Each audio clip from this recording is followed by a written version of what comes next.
Πες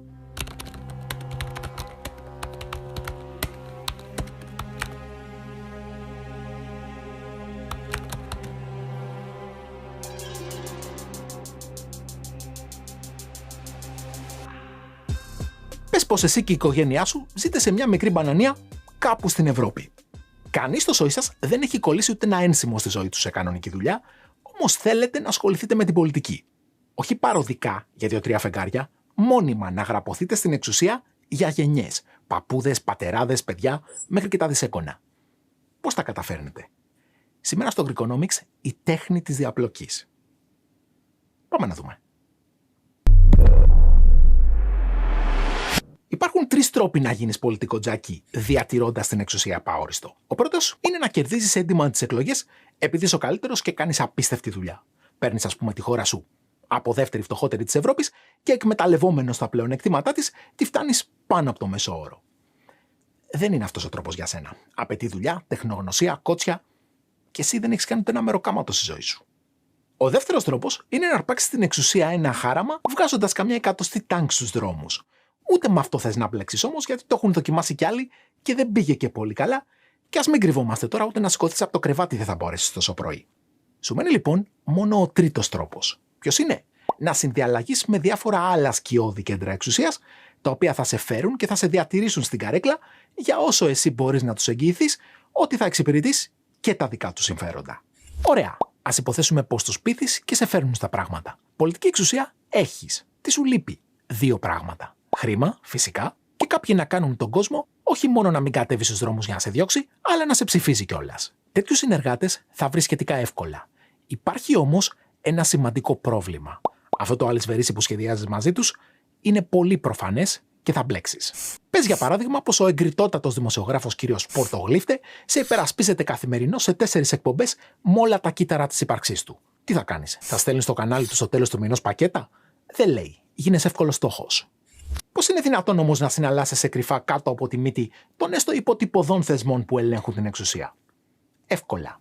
Με τριγωνικές συναλλαγές και όπου μπορείς να προτιμάς να ξεπληρώνεις τα χρέη σου σε είδος, με παροχές, ανοχή και διευκολύνσεις. Κοίταξε πόσο απλά στείνεις τέτοια τριγωνάκια διαπλοκής. Τι χρειάζεσαι σαν εξουσία?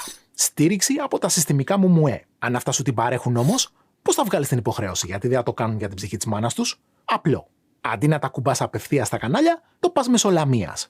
Αφήνεις τους τραπεζίτες να πληρώσουν το λογαριασμό, παρέχοντας εκείνους ως αντάλλαγμα ένα δώρο που σίγουρα θα εκτιμήσουν. Την ελευθερία να καρτελοποιήσουν την τραπεζική αγορά. Όποιος βλέπει Greekonomics ξέρει πώς λειτουργούν τα καρτέλ και τι τερατώδη οικονομικά ωφέλη αποκομίζουν εκείνοι που τα στείνουν. Τι έχουμε λοιπόν εδώ? Ένα πανέξυπνο τριγωνάκι, στο οποίο εσύ, ο πολίτης, πληρώνεις κερατιάτικα στο τραπεζικό καρτέλ, στην ουσία καλύπτοντας το κόστος στήριξης που παρέχουν τα μουμουέ στην κυβέρνηση και καμία συναλλαγή δεν είναι πάρε-δώσε για να φανεί. Όλες είναι μόνο πάρε και πάνε το γύρο του τριγώνου, καθιστώντας το πολύ πιο δύσκολο να καταλάβει κανείς τι ρόλο εξυπηρετεί η καθεμία. Καλό, δες ένα ακόμη καλύτερο. Τι άλλο χρειάζεται ένα καθεστώς για να μείνει στην εξουσία? Χρήμα για μεροκάματα στα κομματόσκυλα, για προεκλογικές εκστρατείες, για στημένες δημοσκοπήσεις, για φιέστες, για τα κόστη λειτουργίας του γενικά. Φυσικά, δεν μπορείς να βάλεις χέρι στο κρατικό ταμείο και να αρπάξεις όσα σου λείπουν. Δηλαδή, μπορείς, αρκεί να το κάνεις τριγωνικά.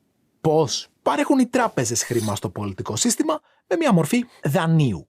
Όχι σαν το δικό σου το στεγαστικό που άμα χάσεις τη δόση σου βγάζουν το σπίτι στο πληστηριασμό, ένα κάπως πιο ελαστικό δάνειο που δεν έγινε και κάτι άμα ξεχαστεί μια δόση ή όλες οι δόσεις. Ωραία. Πώς λειτουργεί το τρίγωνο εδώ? Η κυβέρνηση βγάζει την υποχρέωση στις τράπεζες με ευεργετικές αναθέσεις στους καναλάρχες, για να είμαστε πιο ακριβείς στις άλλες business που έχουν για να κονομάνε, αυτές που ασχολούνται με δημόσια έργα, ενέργεια, διόδια κτλ. Και εκείνοι με τη σειρά τους κλείνουν το τρίγωνο παρέχοντας διαφήμιση στο τραπεζικό σύστημα. Μιλήσαμε εκτενώς για το ρόλο του marketing στις τράπεζες του μέλλοντος στο προηγούμενο βίντεο, το οποίο δες το γιατί θα μάθεις πράγματα που δεν περνάνε καν από το μυαλό σου. Όμως εδώ δίκαια θα αναρωτηθείς, τι νόημα έχει η διαφήμιση για μια συμβατική τράπεζα που ούτε επιχειρηματικά ούτε στεγαστικά δάνεια δίνει σε εκείνους που βλέπουν τις διαφημίσεις, ούτε τις καταθέσεις τους χρειάζεται? Κανένα νόημα. Αυτό που έχει τεράστιο νόημα όμως είναι η ανοχή που παρέχει το μηντιακό σύστημα στο τραπεζικό καρτέλ. Στην υποθετική χώρα για την οποία μιλάμε δηλαδή, δεν θα ακούγες ποτέ στην τηλεόραση ούτε ένα ρεπορτάζ για το πώς οι χρεώσεις για τις τραπεζικές τις συναλλαγές είναι από τις ακριβότερες στον πλανήτη. Αν τώρα εσύ θέλεις να βάλεις τα χρήματά σου κάπου που να μην τροφοδοτούν τη διαπλοκή, επέλεξε το χορηγό αυτού του βίντεο.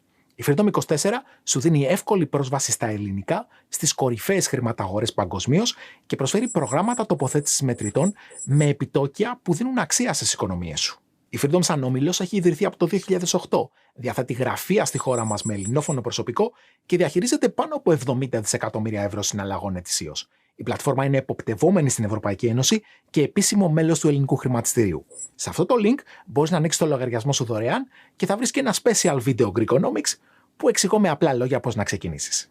Πίσω στο τρίγωνό μας τώρα, η ρευστότητα που τροφοδοτεί το σύστημα διαπλοκής που μόλις είδαμε προέρχεται μεν από τους φόρους σου, όχι όμως απευθείας από τα κρατικά ταμεία όπως πιστεύουν οι περισσότεροι, αλλά τριγωνικά, μέσω αναθέσεων, δημοσίων έργων, μηντιακής ανοχής και θαλασσοδανείων. Τα τρίγωνα που σου έδειξα και τα δύο είναι απλοποιημένα περισσότερο για να κατανοήσεις την τριγωνική αρχή. Στον πραγματικό κόσμο, η διαπλοκή σχηματίζει ένα πολύπλοκο κουβάρι, στο οποίο εμπλέκονται πολύ περισσότεροι παίχτες. Οι επικοινωνίες, η ενέργεια, ομάδες ποδοσφαίρου, θρησκευτικοί παράγοντες, τοπική αυτοδιοίκηση, λαθρεμπόριο, νύχτα και ένα σωρό άλλα κέντρα που αρκετά έχουν πλοκάμια και εκτός συνόρων. Όσο σύνθετες κι αν είναι όμως οι πραγματικές σχέσεις διαπλοκής, αυτό που πρέπει πάση θυσία να καταλάβεις είναι ότι δεν μοιάζουν ποτέ έτσι. Πάντοτε εκτελούνται τριγωνικά, για να μην εντοπίζονται εύκολα και να μπορούν να εξηγηθούν μόνο σε βίντεο κάποιου καναλιού οικονομικής γνώσης, που ας μην έχουμε αυταπάτες, ο περισσότερος κόσμος δεν θα δει ποτέ. Είμαι ο Κοσμάς Μαρινάκης, διδάσκω οικονομική επιστήμη στο Πανεπιστήμιο της Σιγκαπούρης και αυτά ήταν τα τρίγωνα της διαπλοκής. Αν δεν μου συμβεί κάποιο ατύχημα, τα λέμε στο επόμενο.